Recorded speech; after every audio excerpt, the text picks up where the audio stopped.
I am thrilled. I am excited. Welcome to the Hush No More podcast.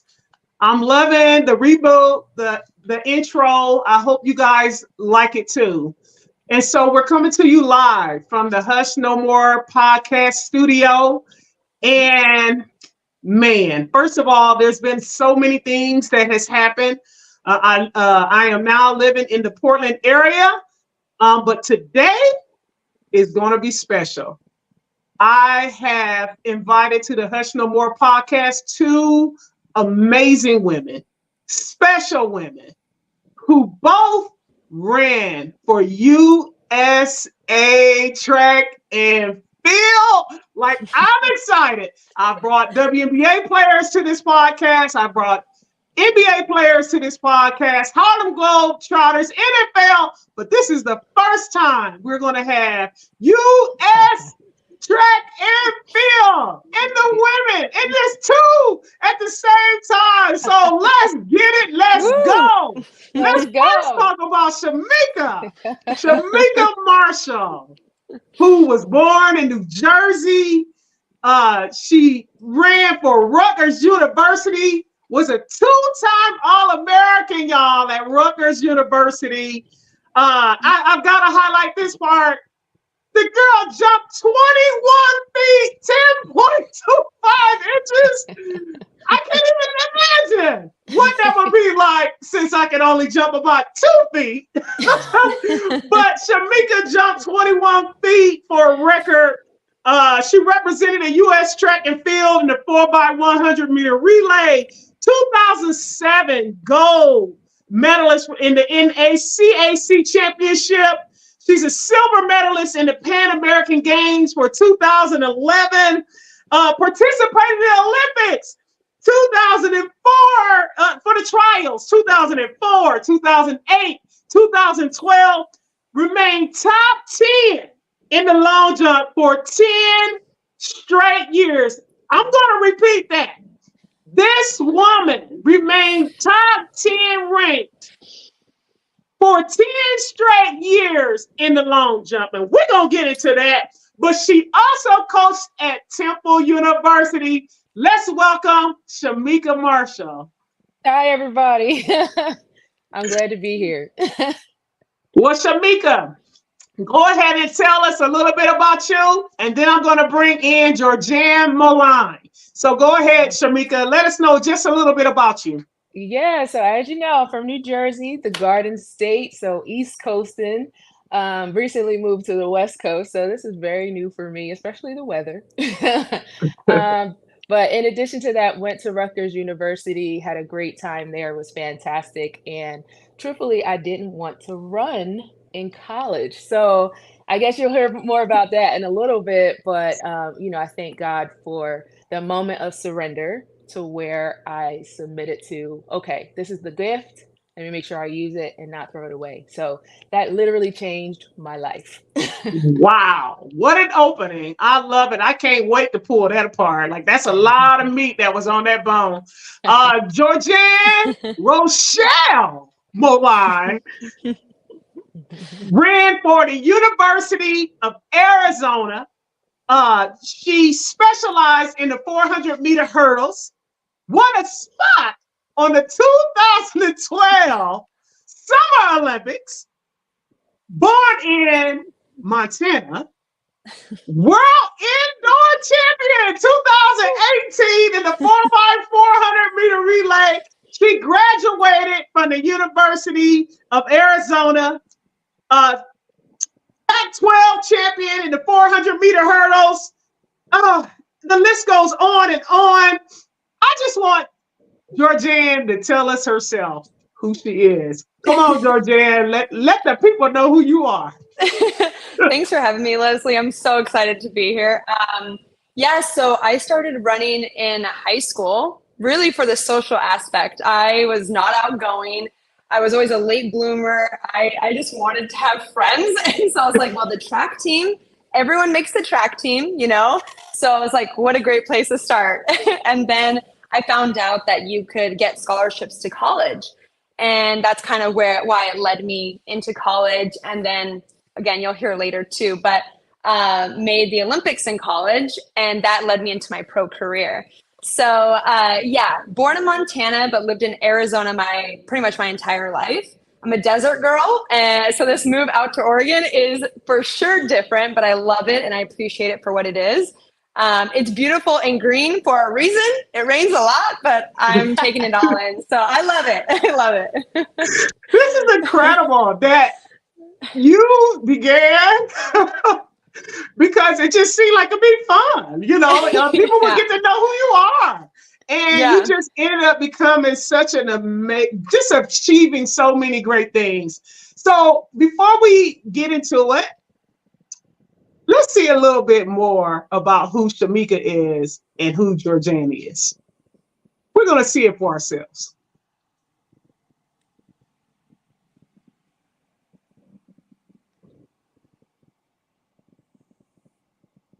We're going to the...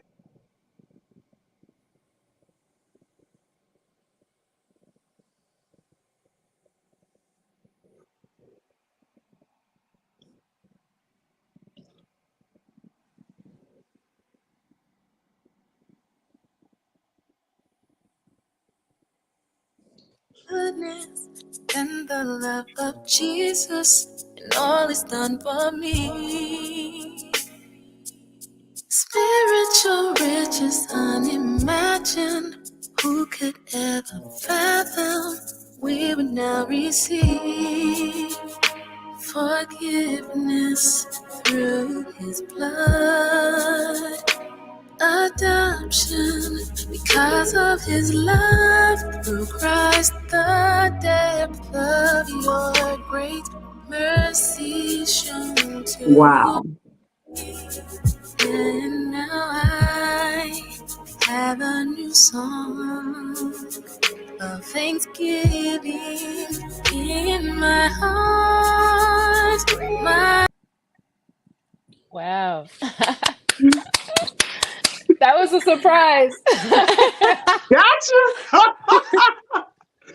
Got you. Yes, you did. So one of the things you failed to mention is that you are a recording artist. Yeah, you're right. I did. That's like the other half of my life. It's so funny because like music people who know me don't know about my athleticism and vice versa. Those who know me in athletics, they don't know about the music side, but I am an artist and an athlete. So I dwell in the two worlds. I actually wanted that in reverse. I wanted the first highlight because I really wanted to end by shocking you with that.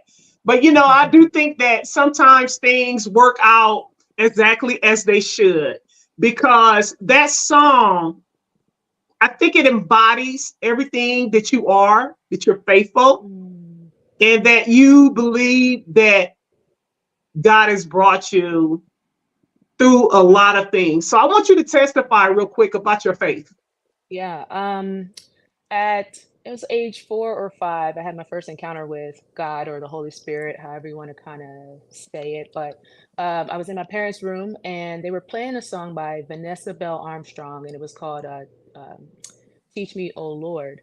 And so when I heard this song, I just started crying. And, as a kid, like 3 and 4 years old, you don't know what's really going on. All I know is I started crying, listening to this song, and then fast forward, jumping to college, I had this encounter where I was just like being tested with, I don't know if God is real or not.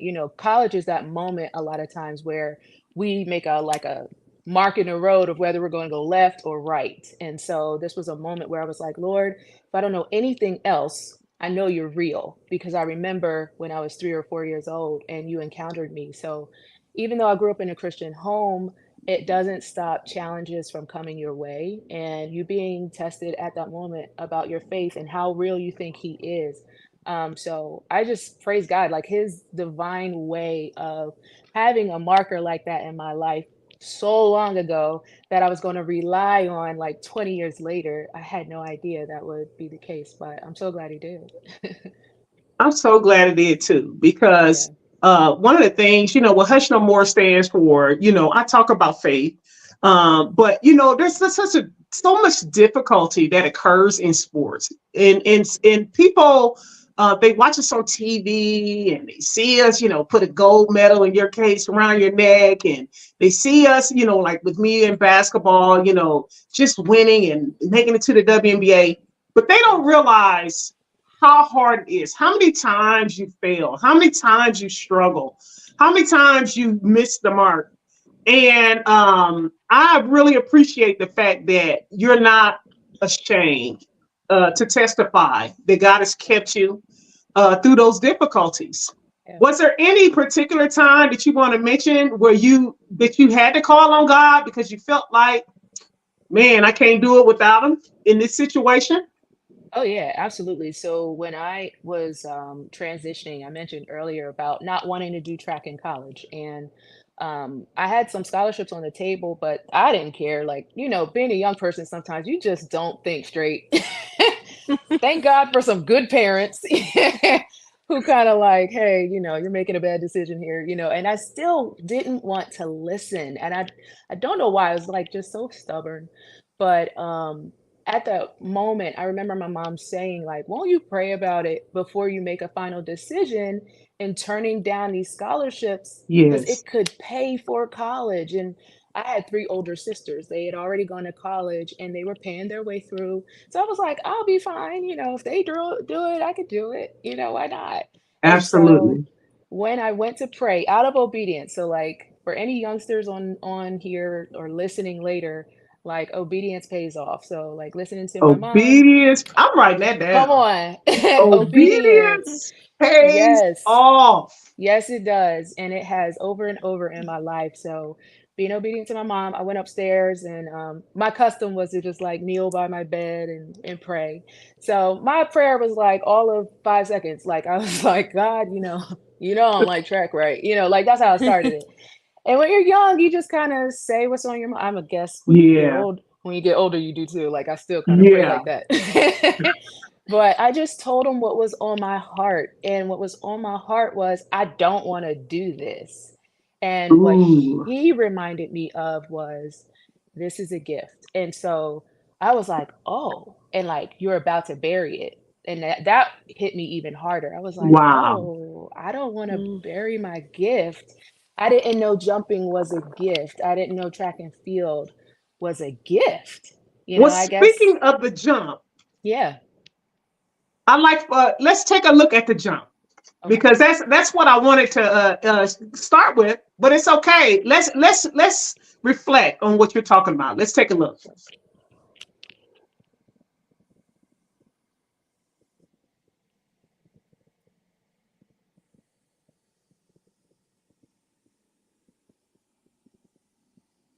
Shameka Marshall was a 2-time All-American in track and field. She set 6 school records in both jumps and hurdles and was inducted into the Rutgers Athletics Hall of Fame in 2017. After her time on the track, Marshall served as an assistant track coach at Temple and is now an adjunct professor in the College of Public Health. Marshall's wide range of accolades has earned her the induction as a Big Impact Pioneer Class of 2022. You are full of surprises. How awesome is that?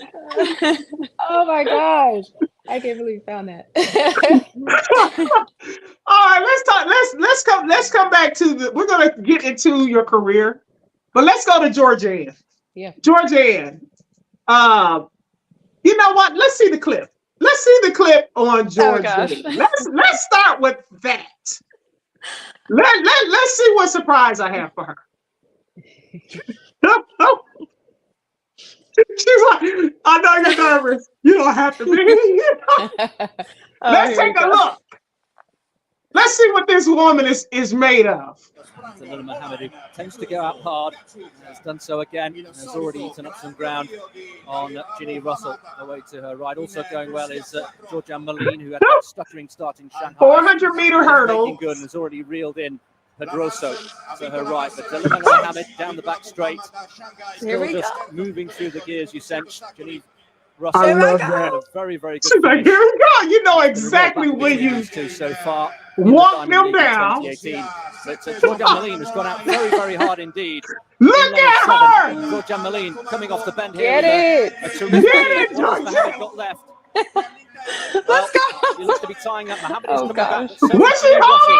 hold Janine Russell leaves it late What's she? over the last barrier. It's between these three. What's she hold on? Moline, hold on. Yes, she can. Moline, it's a You terrific run from her. see it? 53.97 the winning time. It was still gets me gutsy, nervous. I'm it like, was gosh, aggressive, come on. and she got her reward. And Mohammed, the Man. Olympic champion, fading and having to settle for third on this occasion. But Georganne Moline, make no mistake, that was an aggressive run, and she got exactly what she deserved. The first win of the season there Oh, for gosh. Georganne Moline. That was awesome. Thanks. Oh, that still makes me nervous because I'm like, she's coming. And like that feeling the last 50 meters when you're like, that lactic sets in and you're like, I cannot feel my legs. Oh, I want to hear more because I don't know what that is. I've never jumped over any hurdle in my lifetime. Yeah. So your legs begin to give. Let's talk about it. Oh, Leslie. So the 400-meter hurdles, we have 10 hurdles.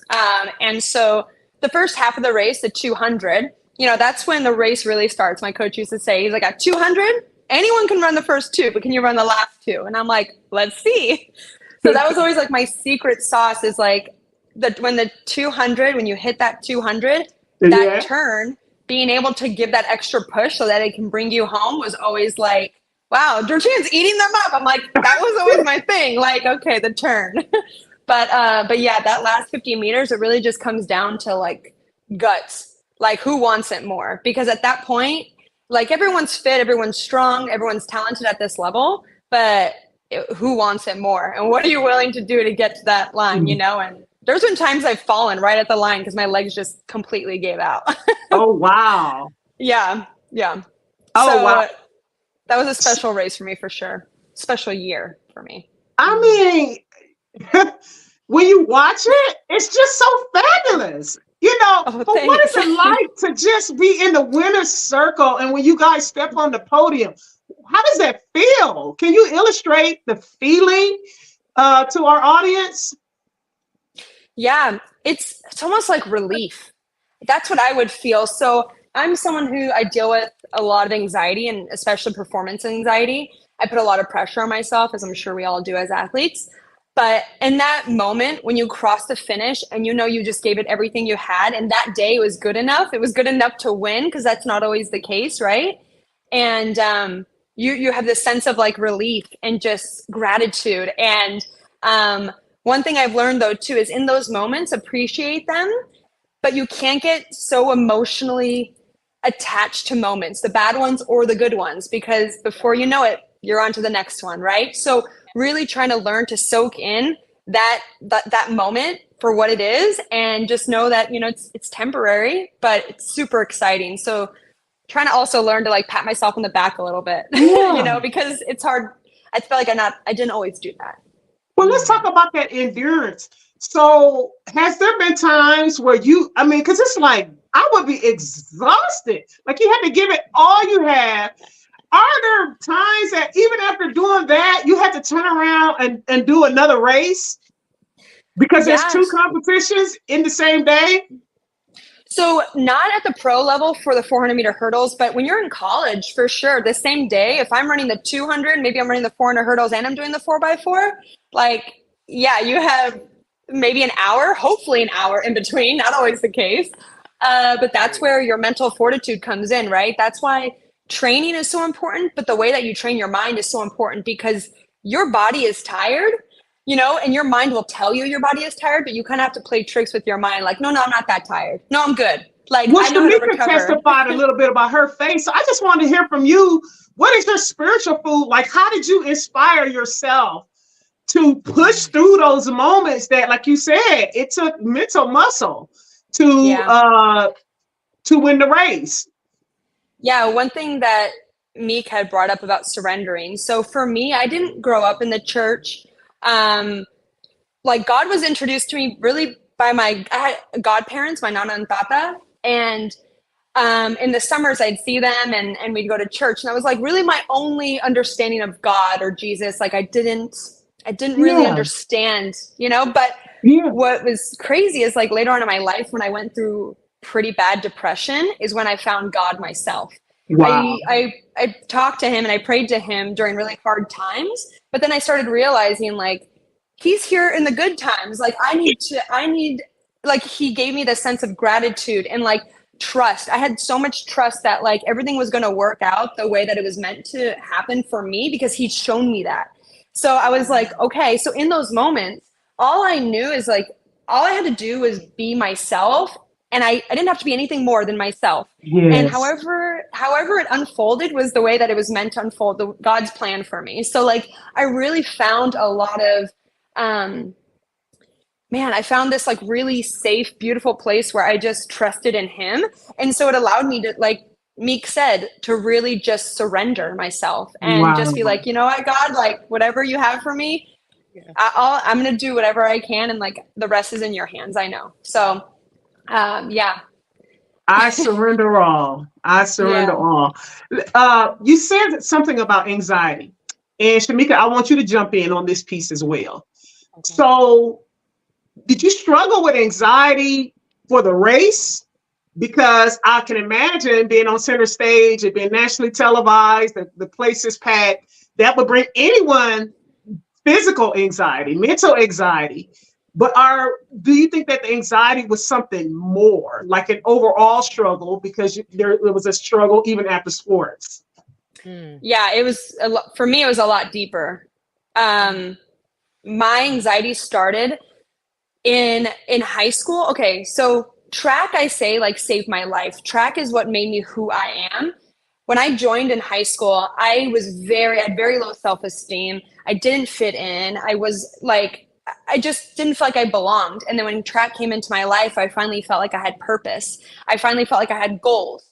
So I bring that up because later on in my career, especially when I made the Olympics and won worlds and these things, my identity was so wrapped up in track that if I had a race that didn't go as planned, or I lost, or I fell on my face at nationals, which has happened to me, like then I felt I was a failure. I felt like I was nothing. I had no purpose. And who was I? So for me, it's a lot deeper than that. But definitely going to the line would bring me that anxiety because I was like, I need to win. I need to do this. And it was for other people. It wasn't for God, the glory of God, or for myself. I did things for like other people and what they would think of me. But yeah. The I'd love pressure. to hear yours, Shameka. Yeah. What about you, Mr. Shameka? What did you have anxiety, or was it long lit? Like did anxiety or any like trauma from maybe failures? Did any of that follow you? Absolutely. So my anxiety definitely started in high school as well, with track and field. And before long jump was like the main thing for me. I had to do other races. So I did 400, the open 400. I hated it. But I also started doing 100 hurdles because my coach needed another person. We were doing shuttle hurdles, which means it's 4 people. And I didn't start that till junior year. But I would get anxiety so bad, I didn't even want to compete. Like I was happy going to practice and staying in practice and never going to a meet. I didn't care if I went to a competition. Most people are the opposite. They're like, I don't want to practice, but I want to go and compete. But for me, I had so much anxiety. I remember going to one of the reverends at our church, Reverend Charlotte Edwards, love her. And she gave me one scripture, and it was like this little card, and it said, it was 2 Timothy, and it was just talking about like, fear not, for God is with you. And I would read that. I put it in my bag. So because you had so many fears. So much anxiety. And that was the pressure of the competition. So like Georganne mentioned, like sometimes I think great athletes, we're very hard on ourselves. We expect a lot of ourselves. And because we expect that level of ourselves, I think people start to expect that of us too, because they're like, we know you can do it. Like if anybody can do it, you can do it, So it's like even more pressure. And it was like, oh my goodness, this feels so heavy. Like you would be shaken. You can hardly calm down. You're tired before you do the race because your anxiety is so high. So one of the things I had to start learning to do was just read that scripture. And people didn't know what I was doing, but I was just over there reading it over and over again because I needed an anchor to like get my mind straight. Speak. Yeah, before Speak. I did anything. And then fast forward, it got better and better as I grew. And so once I got to like professional competitions and stuff, the anxiety I think has always still been there, like nervousness that you get, but it just wasn't as overwhelming later on. So that was really helpful. I learned to also just take a deep breath sometimes, blow it out, and then let's get after it. You know, like it's like a whole mind shift that happens.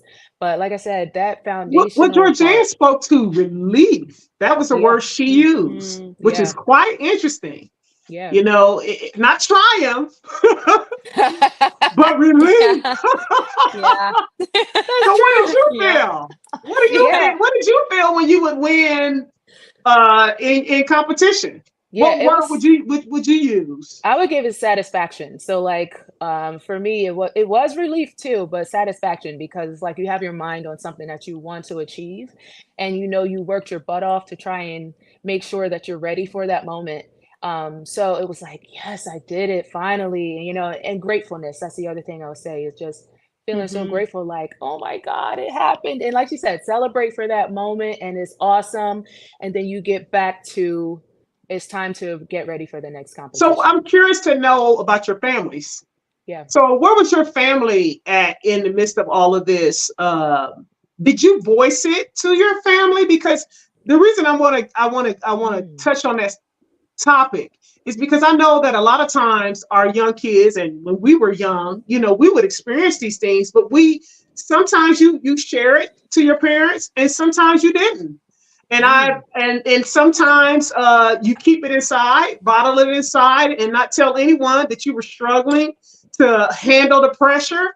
I'm just curious to know, what is our head count today? How many Yeah. actually spoke to their parents or family about the internal struggle? So Meek's like, no. I talked to my mom about it. My mom is like my very best friend.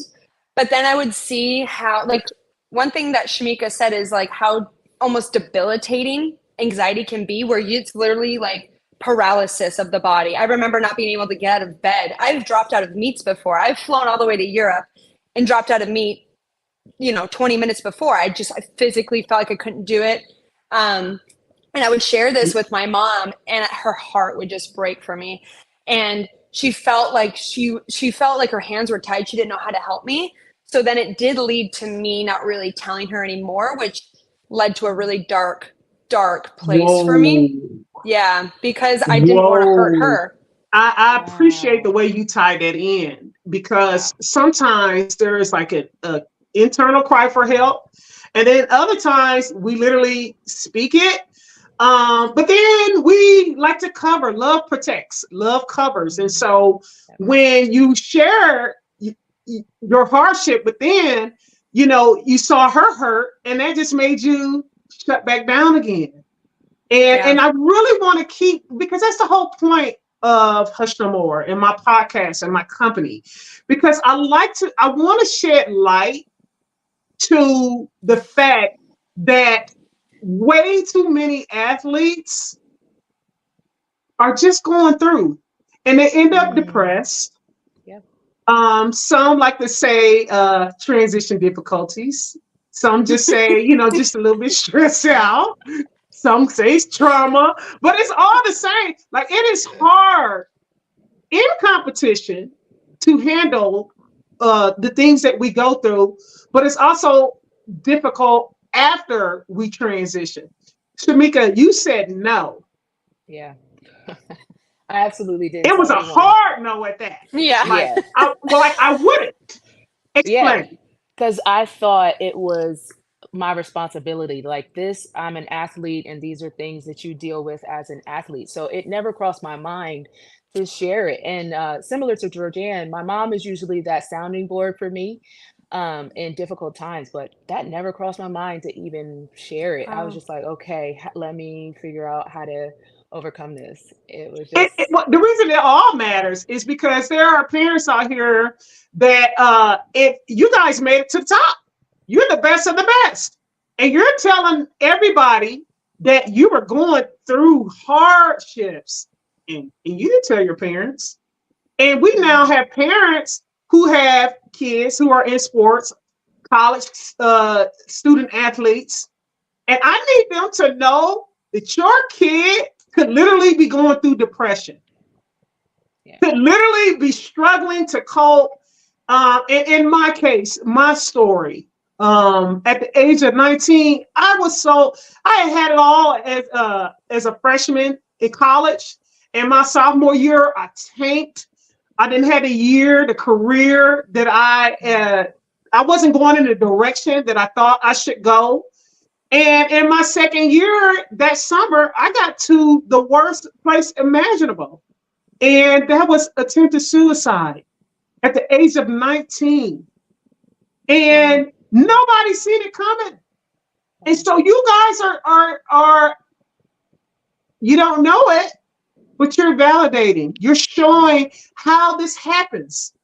That most kids do not share how they hurt. So I have another question for you, and you can answer or not answer. Was it ever an option to seek professional help for any just conversation? not at that time. It wasn't until my career was done when I actually went and saw a therapist. And that was even like a major step. Because there's so much, or they're not anymore now, I think, but at that time, I would say back in 2016, I still think there was a lot of stigma around going to a therapist and seeing someone. So absolutely, it was. Yeah, but that's when I finally did it. You know, when my freshman year in college, I stepped out and I said for personal reasons. And at that time, you know, people I got crushed. But I knew my truth, and it was because I was, you know, struggling to cope with all the pressure of sports. But I got really crushed, you know, because it was just like, suck it up. What's so hard? Wow. Get back out there. Yep. Woo. You know, Can I add? Go ahead. Well, I was going to add something to that. And it's really interesting you say that, Leslie, because for me, I was so mean to myself because people were telling me, you're living the dream. And in my head, I'm like, I hate my life. It started turning into me like hating to go to practice. Like I put so much pressure on myself, but yet I have these people telling me, you're living the life. Oh my gosh, you're so it must be nice to be a pro athlete. Yes. It must be nice to be traveling the world and doing this. And I'm like, and then I felt like, who am I to not have like this gratitude for this gift I've been given? And I'm top 5 in the world. I have no right to feel bad for myself and like get it together and like go and run and stop feeling bad for yourself. Stop being a victim, you know? And so, yeah, that's where it all spiraled, I think, for me too. And you know, outsider looking in, it's just like, what do you have to complain about? You're on top of the world. Yeah. You know, and so that's why it is very helpful that, you know, we have this podcast, because kids and other athletes, professional athletes, need to see that it's actually normal. It's actually normal that you're going to go through a level of trauma when things don't work out the way that you plan. So now let's change the subject a little bit. I want to talk about, we talked a little bit about the struggle, you know, what goes on inside once we're competing. I want to talk about envy. Wow. Yes, I'm going to throw that out there. Let's get into She's coming. Let's talk about the competition of it all. Let's talk about how was that with other athletes? Because I know as a basketball player, it's just team sport. You guys have a lot more individual, like, if you know, how was that? Did you ever have to like fight for your right on the field? No, I was always good. Like I don't know if it's like a long jump thing. We kind of try to get along or something. You know, it's real low key. We don't have a gun that we have to respond to. So maybe it's more low key. But a lot of the ladies, they were just really nice. We would help each other with our So marks. nobody talked trash to you? No, never. Not once. That It is was shocking. always, yeah. And then when I did hurdles, because I did 100 hurdles. So when I was on the line, like you would just see people getting ready for their whatever. But maybe I was in the zone so much I didn't notice. Like if people didn't like me or were trying to intimidate me, I just didn't notice it. Did anybody try to intimidate you, Georganne? So it's funny, Meek says that because it is different though. I think with like sprinters, you know, like and like you said, 100%. Don't get me wrong, like a lot of those women are my friends, love them, but you do have some women that aren't like that. But what's actually interesting is they have a sly way to kind of get in your head, right? So you may have a girl who wins the race. Let's say I took second and she wins, and then after the race she comes up to me and says, oh man, I literally just like rolled my ankle 2 weeks ago and this happened. I can't believe I won. So then you get in your head like, wait, if she rolled her ankle and she was injured and I actually felt pretty good and I lost. And I know it sounds like it's funny, but it's like, it's actually like, it's sick. Like it's terrible because it really gets in your head. And then you start thinking like, my best wasn't even good on that day. And on top of it, she did it while she was injured, right? But it's crazy. They play these games with you, or like before a race, if it's raining, they're like, oh, it's raining. Everyone be careful. It's gonna be slick out there. Then I started to catch on where I'm like, okay, like if people started talking about like negative things about as far as like weather or anything like that, I was like, okay, got you. I'm about to beat you. Okay, got you. And I use it to my advantage. I'm like, if you're already talking about what's going wrong or like not for you, you're feeling insecure right now. That's okay. Yeah. I see that. And I'm going to make sure that gives me the fuel I need to win this race. So you did a lot of ignoring? Yeah. Well, of course. Like you have to learn not to engage, especially when like I'm one of those competitors, like not super talkative, but like I have my friends like, hey, you guys excited? Like we're in Rome or we're in wherever, you know, and they're like, yeah, I'm excited. And, you know, and we'll chit chat, but then you have some ladies that you kind of know too, after you've been on the circuit for so long, you know, which ones they're not genuine. And so when they say stuff, I just don't, I'm like, yeah, I heard you, but I'm not responding. I'm not engaging. No. Yeah. Very true. Yeah. Yeah. For me, like, as far as like ignoring folks, I just got into my zone, and I think people just stayed away because they can kind of tell like you're in your zone, you're ready to go. So like whether it was even practice, you know, when it was in college, it was always a matter of like, okay, it's raining a little bit, and I know nobody really wants to do this workout. We never want to do the hard workout, but it doesn't matter because we're going to do the hard workout, you know. So I would rather put my energy into going all out and hammering that workout than to spend energy thinking about how difficult it's going to be. Like that would be so annoying to me. I would just be like, oh my God, shut up, you know, because it's making it harder for us to do what we need to do. And we better hit this time or we got to do it again. So like, let's not do that. And energy is energy. You get to decide where you use it, whether it's on emotions and like that type of energy and stress, or if you want to use it physically, like, so you had a good point, Shameka. It's like, let's use it physically and to make ourselves better and not waste energy on like all this other talk. That's not necessary. Completely. Yeah. Well, Shameka, you had to be in exceptional shape to have a career that expanded 10 years. Yes, ma'am. 10 years, top 10. So let's talk about your workout regimen. What was that like? Man. Every day. So like, I should say 5 days a week. On Saturdays, it was more like just a rest and reflect kind of thing. And then on Sundays, kind of similar, just preparing your mind. I loved having the days off because it helped you to kind of like shift yourself and like re-center, for lack of a better word, but kind of just regroup from the full week that you had before. So during those workouts though, whether it was 2 days, we are lifting in the morning, running in the afternoon, those sessions would take a long time because in long jump and in hurdles, they're both very technical events. So it's just repetition over and over and over and over again. Wow. And the repetition is not you just do it and just do that same thing over. No, you try to do it as accurate and perfect, or like perfect it as much as you can, because the more perfect you get it in practice, the more perfect you can have it in the race. And, you know, sometimes we say like, I mean, I seen your pictures. yeah. Your body. I was like, damn. I mean, you were so muscular and so lean. Yeah.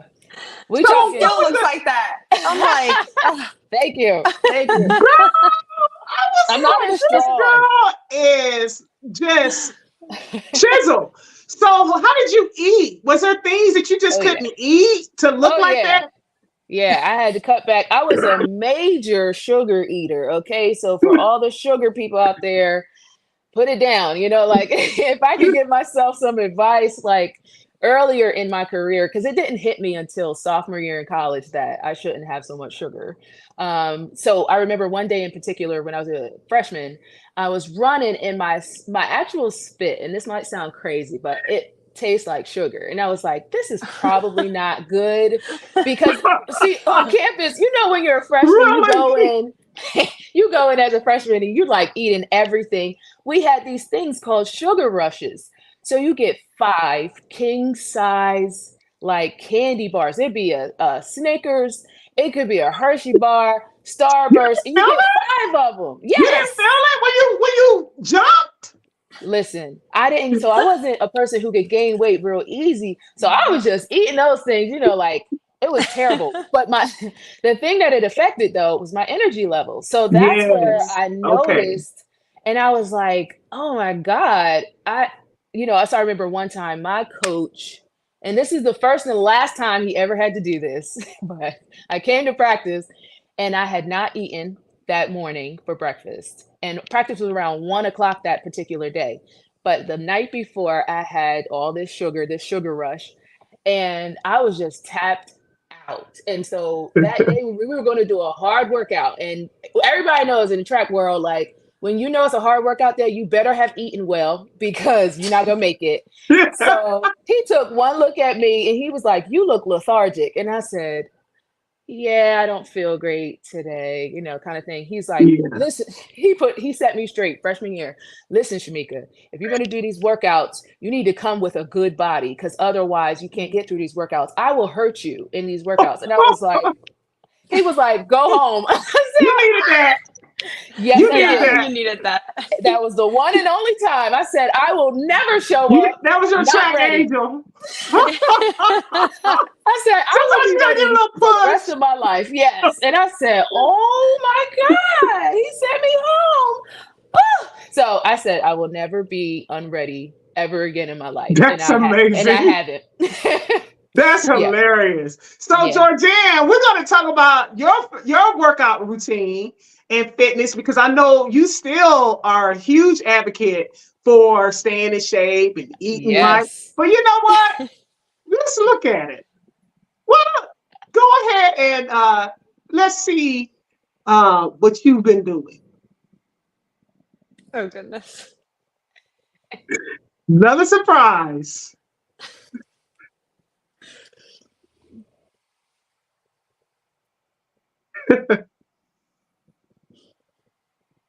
That I've been through. I wasn't able to go to the 2016 Olympics because of a back injury. Got injured again, had surgery. So for me, I've just been working my butt off. So having to sit with my thoughts and really work on that mental aspect was huge. And I think that's what's going to be my biggest asset coming into Tokyo.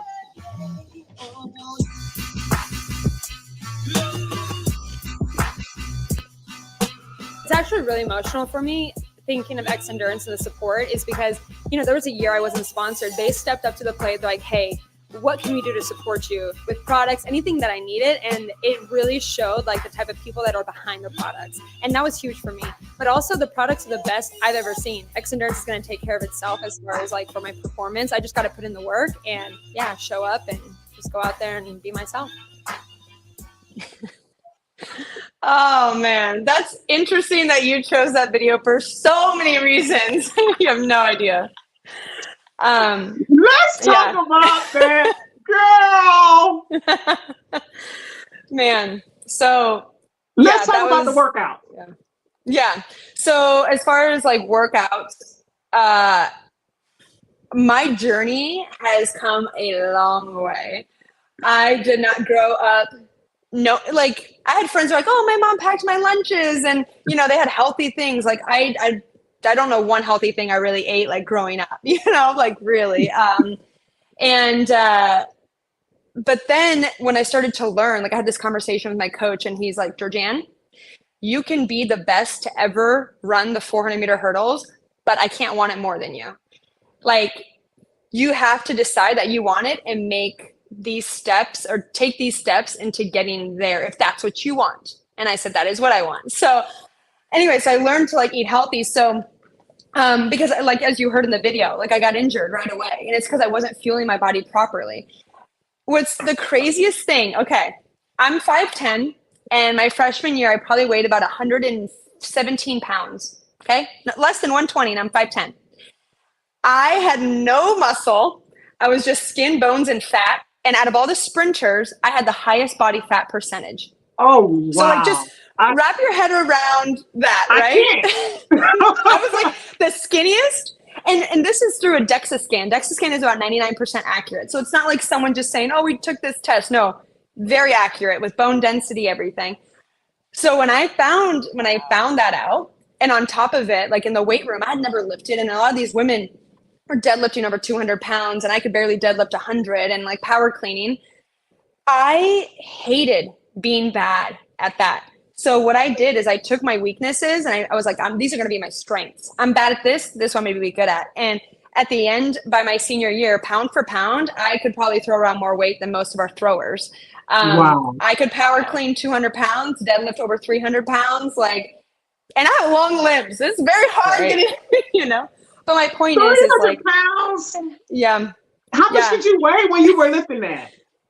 When I lifted 315, I weighed 125 pounds. So That's double my incredible. body. Yeah, double my body weight. Yeah, and I'm so proud of it because that journey, I worked so hard. I changed my diet. I went to bed like 10 o'clock. My phone was off. I was asleep. You know, Shameka knows. I'm like, I need my sleep. I'm packing my lunches and snacks anywhere I go. I'm hydrating. I have double days. So in the morning, we might be hitting it hard in the weight room and then have plyometrics. We're in there for almost 2 hours. Then I have to come back later that day and do a 2.5-hour session on the track and kill my body. So one thing that I think is important for young athletes to hear too is like on those recovery days, those are just as important as the days that you work really hard on. So when Coach Harvey would say, recover like a pro. That is a word. Say that one more time, please. That was a word. Those recovery days. Yeah, those recovery days are just as important as those hard days. And we think that we need to push our bodies so hard in order to have results, but adaptation only happens when you recover. If you don't recover, your body does not adapt. So it's all this circle. And so what I did, so Wednesdays were active recovery, where it would be like, go for like an hour walk or 2-hour walk, right? Or just move your body, but don't get your heart rate up too high. Stretch, do ice tubs, do like anything you can possibly think of, Epsom salt baths. So that's what Wednesday was dedicated to. And then some Wednesdays it was like adding an easy 30-minute run. Sundays were completely off though. So technically you had almost 2 days, 1 day off and 1 day like fully active recovery day. So let me jump in and say something. Yeah. So there's some things that I can't help but laugh inside because there's such stark differences between basketball and track and field because you can't hide in basketball. When you're talking about your recovery days, I think about my recovery days. I would give it my teammates, and we'd be crushing beers, and we'd be drinking liquor, and we'd be out partying all night. Like for the first 30 minutes in practice, we'll sweat it out, and then by the last hour and a half, we'll be good to go. Like you can cut corners all the time in basketball. But track and field, it is what it is. If you're out of shape, if you didn't eat right, if you didn't work out, if you didn't rest, it's going to reflect in your number. And you see it. A fraction of a point could cost you the race. Yeah. So I just think it's quite contrasting. Just the sport itself. because so many of my WNBA sisters know what I'm talking about. We used to clown. We did. We enjoyed.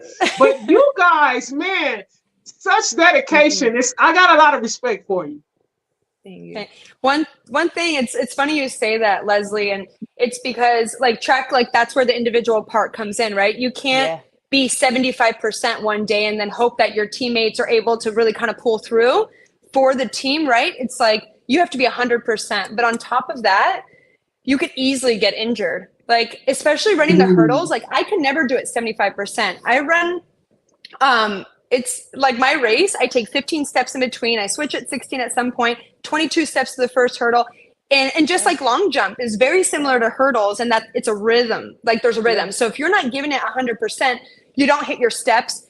Like Meek will go over the line, or she'll like go be way behind the line. So like if you're not hitting them correctly, right? And same with me. I'll hit a hurdle. Those hurdles are heavy. You go down and you're like, So it it's hurts. it hurts. So what about you, Shameka? So if you ate a thick crusted pizza, could you jump 21 feet or not?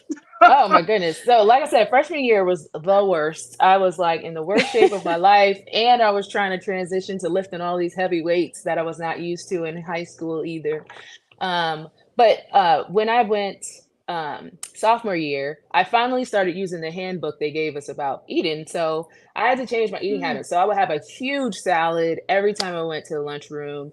And the way I looked at food was more so like, I knew fat wasn't a huge factor for me. I just did not gain a lot of weight. So like what I try to do is pay attention to what kind of nutrients am I taking in. So like if I'm having some kind of bread with something, like is this being a balanced meal itself, or is this just a little extra something that I really don't need to eat? So I was more focused on like nutrition and how to take in what I needed for where I was going to be. Are you still dedicated to that? Absolutely not. And I should be. No. But, I try to get back on, but no, my eating is I can't say very different, but it's totally, I don't think of it nearly as closely as when I was training. No. What about you, Georganne?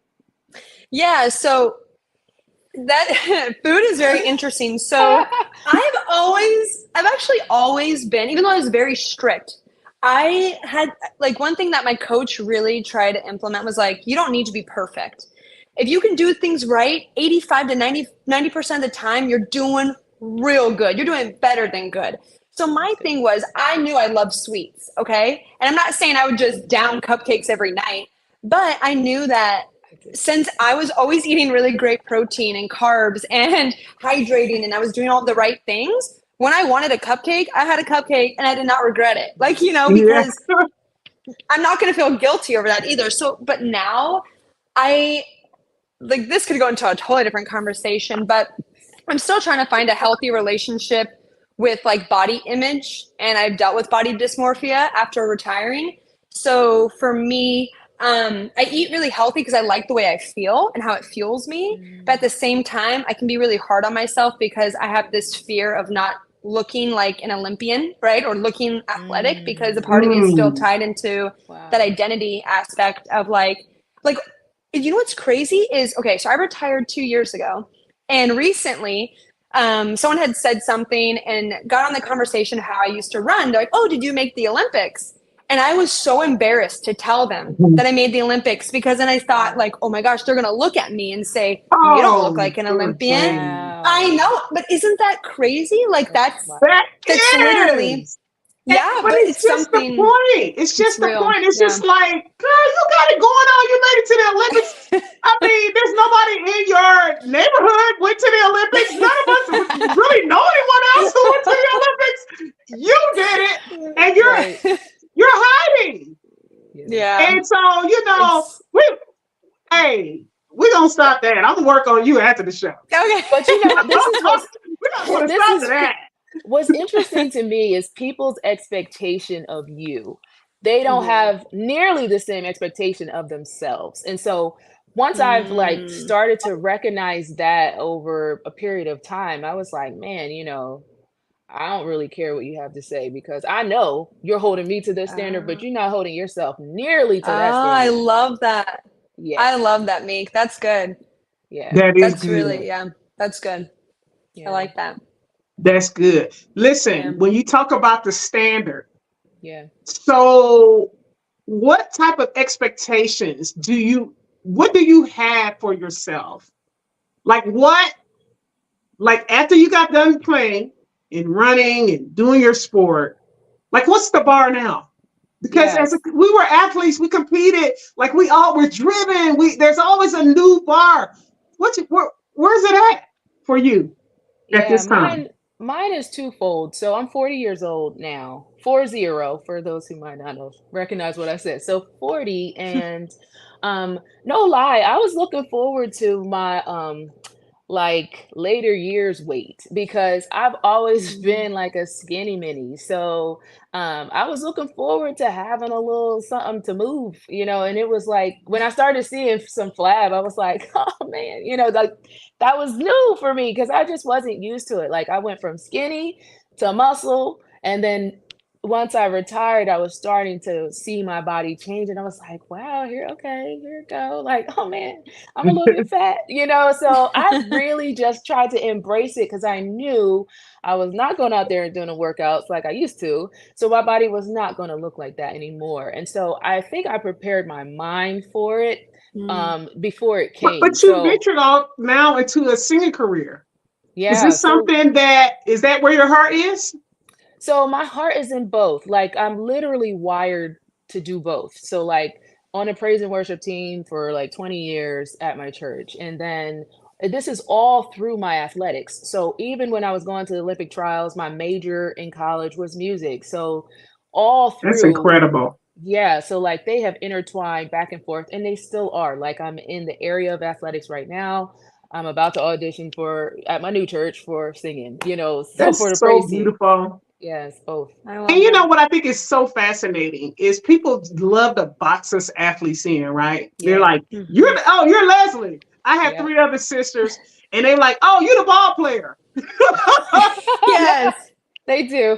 and I'm like, yeah, I play ball, but I actually have many gifts. There's many things that I can do besides play ball. Right. So, but people will box you there. What about you, Georganne? Where's your heart? Yeah, so I think I'm on this journey of finding that. So for me, I just retired 2 years ago, and I went through a lot these last 2 years. I hit rock bottom last year for sure. For the first time, dealt with a lot of I dealt with depression on a totally different level than I'd ever experienced it. But that is where I found myself and found that I am so ready to embrace discomfort again. I think I got so comfortable running, and that's why I stayed in it as long as I did. I love that. Yeah. I'm ready to embrace discomfort because I have to say it because it's in me. I'm faithful. I'm spiritual, and I believe in God, and I believe in the Word. Because there's so much scripture that talks about, calamity and struggle and hard days. And like it's coming, like I don't know why we think that we're not going to have these days or life is going to be easy for us. And if it's not easy, oh man, I got a tough hand that I was dealt. So it's like, I've always had the approach where you have to brace for this stuff because it's going to come. You know why? Because it's going to happen to everybody. And so we have to, in a lot of ways, just kind of get over ourselves, understand that it's okay to struggle. It's okay to fall. It's okay to fail. But what makes us different, and Georganne, oh my God, girl, you got a testimony here. Listen. Yeah. What makes us great is that we don't stay there. That's what makes us different. Yeah. We didn't make every team. We got cut sometimes. But we don't stay there. We just keep redefining. our image. Yep. We just keep recreating the new path, the new journey. So I'm actually excited for your future because the Thanks. testimony, the fact that you can admit, I went through depression, that's a good thing because so many Yeah. people that can listen to this, they're going to say, what? She did and she had it all, was an Olympian? Yeah. It's okay for me to say it. As an athlete, just a regular individual. So with that said, I do believe that we are breaking barriers. We're going to tear those walls down, the taboo that is behind, what it's like to feel some form of depression. It's okay Yeah. because you know what? We're not going to stay there. Yeah. We're I'll not say going to It's stay this. so there. hard. Yeah. Yeah. I was Sorry. going to Yeah. say, I'll say this about depression because I found myself there too, and I got stuck. I was stuck there for Yeah. some years, and my family just didn't even know what was going on with me because I didn't know what was going on with me. Like I didn't even know it was Yes. depression. Like when I finally realized it, it was probably like 2 years later. All I know is I felt like I had a chip on my shoulder with everything. I was just never happy, and I was Irritable. irritable, offended about everything. Like, don't tell me nothing. I'm offended, like. And so I remember one day I said, Lord, what is wrong with me? I said, you know what? I'm the problem. I'm the problem. I know I am because why is everybody offending me? I must be the problem because there's no way I can say all those people are the problem when I'm the common denominator. So Yeah. I was in church that day and I was like, I'm going to get prayer. And my pastor's Yeah. wife prayed for me a day and she gave me this book called Managing Your Emotions by Joyce Meyer. And that was a fantastic book that just helped me to start getting out of that. That's the same year I started getting therapy as well. And little did I know, when track was over for me, it was a huge disappointment. And it was because I didn't realize my season was shifting. And when I say season, I don't mean track season, but I just mean life season of Come on, track girl. was Come over. on. And the The thing that I shift. didn't do was recognize that it was shifted. All I Yes. know is I was so wired that when October came, it was time to train. And that particular year, I had no excitement. And I was like, that's weird. I'm Yeah. always like, let's go. It's a new year. And that year, I was like, Dad, I'm just not excited. And I don't know why. But then I tried to train anyway. It was the worst thing ever. And 2016 which was an Olympic year. It turned out horrible, which put me in a place of depression, disappointment. And that's when I got stuck after that 2 years, just trying to figure out life. When you Yeah. look across your screen right now, it says where the conversation about trauma, faith, hope, and mental wellness within sports collide. Let me say this. As a former pro athlete, and I'm listening to your story, and everybody's hearing this, Yeah. and it's like, it's feeding into my belief system because I know that let's say if Michael Jordan was depressed, do we really think Michael Jordan is just going to walk into a clinic that says, for therapists, let me get this help because I really feel like I'm going through a struggle? Most pro athletes just don't because, whether it's the embarrassment or feeling ashamed or we don't want people to know, or these days we live in a social media era. We don't want people to find out that we're going through something. And so I believe that this podcast is going to continue to give athletes and others that are struggling to cope. We have to share a story. Yeah. They may not walk in the clinic. They may not call and get professional help. But when they start hearing our testimony and they're listening to these two amazing women say, yeah, I went through it still. Sometimes I still go through it. But guess what? I keep fighting. I keep going. I believe what you guys have spoken on today is impacting lives. And, I'm just proud to be able to bring it to our audience and bring it to them live today. So, we're going to wrap it up. But I would like to thank both of you for being here today. But I cannot close without hearing from both of you. I want you to tell us the feeling that you felt. When did you feel like you made it in sports? And I want you to narrate what that felt like to give other athletes and people hope. Okay, so I'll go first since I have it kind of at the top When of my you mind. made it, and how did you know you made it? When was that moment? And explain. Okay, so interestingly enough, the video that you posted, that you shared, was the year that in particularly that race, I felt like I made it.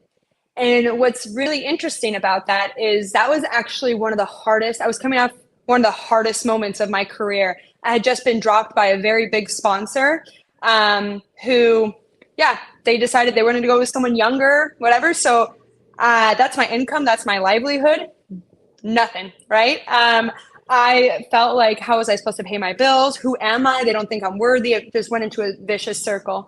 And then I had a small supplement company they're just really great people. They're like, we'd like to buy you some clothes and like have you wear a uniform, and we'll try to pay you as much as we can. But it was just the support that I felt from them.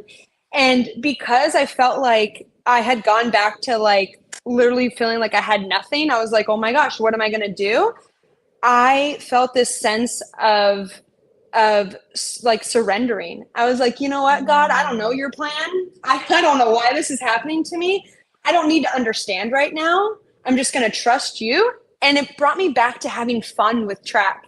It brought me back to a place where I did not have anxiety, which is very rare because I always had like anxiety going into races, and I felt excited. And that is why I did so well, especially after one of those hurdles was not really good, but I still won. And I still I just had the most incredible season. I ran the fastest time in the history, of me running the 400 hurdles. That went down as like number 7 all-time fastest 400 hurdle time in the history of the event. Like, my point is like when I decided to like take the pressure off, be patient with myself, and have fun, the results came. And before I was searching and fighting for results, but really I was like, why did I start track? Where did it start? And it was started with that passion and that love for it, that community. And that all came full circle that year for me.